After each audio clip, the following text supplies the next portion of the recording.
Olluu qabii rabbii mootii duniyaa diini irikkoo nu tayii gargaarsa keetiini.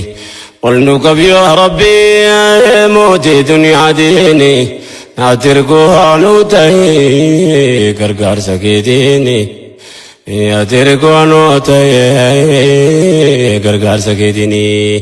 Nyaachifne gabbifnaan hamtuun gumaachaa bakka bu'aan jara dhaqee ture laalcha gaddineerra yoo jedhu fakkeessuu barbaacha nyaata bu'a jedhan yaa himimmaan naacha hafuura hinaaffaan gubee taasise gurraacha fonfitee nu lafee dhorkachuun maraacha jecha baani ba'ee ta'e bitaacha lekkannaas gabbaa lembalamadu zaacha dubbiin akka fedhan hin taane utaalcha boolla nu gootan barbaacha ollaa nuti qopheessanii irikkoo nu tayii gargaarsa keetiini.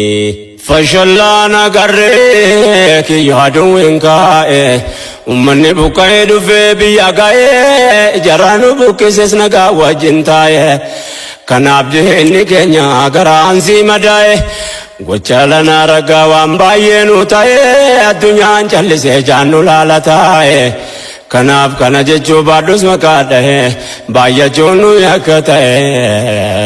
Kanaaf nu daale miidhamne irikkoo nu tayii gargaarsa keetiini. Namni jiruun argaa waan seenaan katabu kitabittaan kophaa nurra tumnan qabu.